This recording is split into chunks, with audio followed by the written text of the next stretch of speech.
Hello and welcome back to Chance Myanmar.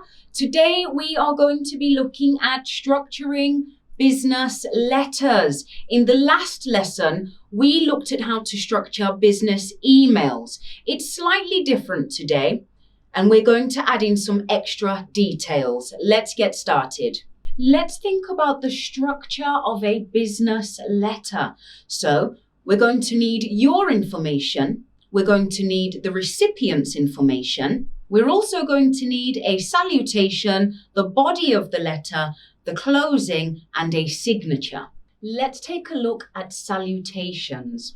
Now, you know that most letters will start with dear. But what happens if you don't know the name of the person that you're writing to? This can happen a lot. We've got some nice general salutations that we can use. A nice one is to whom it may concern, or dear hiring manager, so that's the position, or dear sir or madam. When you're writing business letters, I suggest you try to find the person that you're writing to. You can do this by using social media, check LinkedIn. I guarantee you can find the information. Maybe you know the office. Go to the website. You should be able to find a name. Now let's move on to names and titles. So we have Mr. This is a male. We have Mrs., which is usually a lady who is married. And then we have Miss, and then we have Ms. Miss, Ms. Note the difference. What happens if you are writing to an academic or a professional like a judge or a doctor?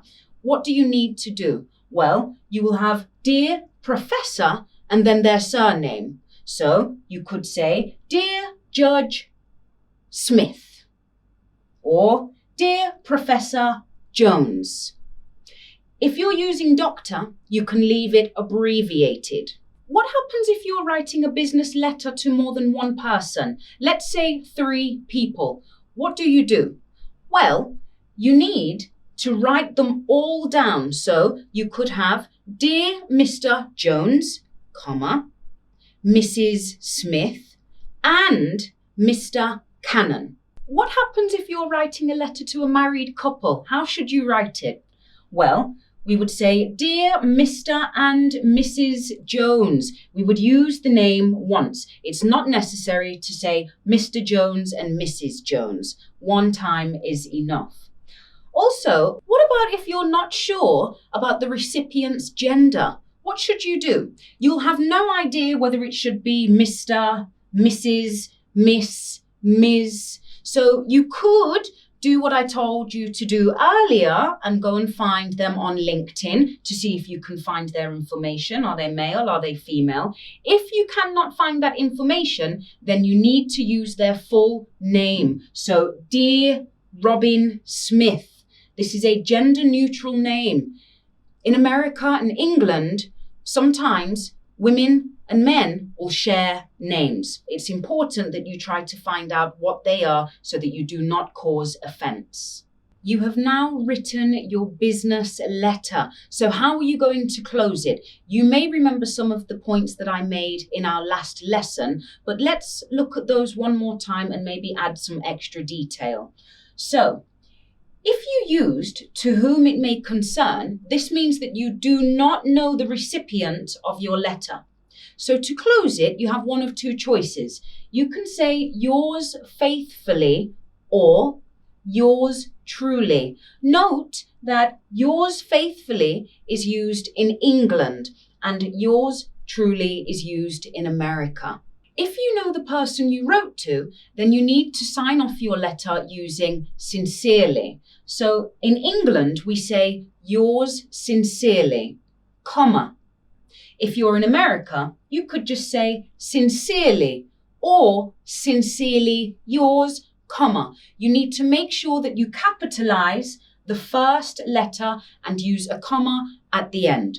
Now that we have looked at the structure of your business letter, let's take a look at some phrases you can use in the body of your letter. You could start your letter by saying, we are writing to inform, we are writing to confirm, we are writing to inquire, we are writing to, how could you complete?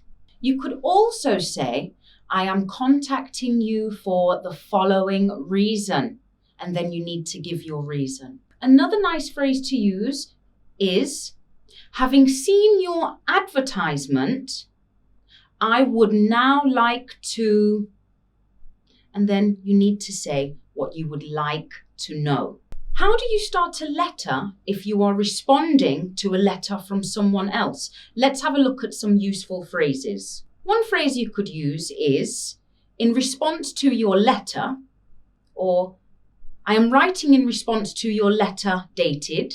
You could also use with reference to our, think about what you did. So was it a meeting? Was it a telephone conversation? And then think about an adverbial. When did it happen? At some point last week or 3 days ago. You need to put the time frame in. Finally, you could also say, I would be grateful if you could. This is a call for action. You made it. We have finished our lesson on structuring business letters. Congratulations. It's not the funnest thing to do, but it's very, very important to know. So before I leave you, I want to give you some tips to take away. Tip number 1, you need to remain professional in your emails and letters. So think about the level of formality that is required. You need to use nice formal language. Tip number 2, if you want to write a good business letter, you need to know who you're sending the letter to.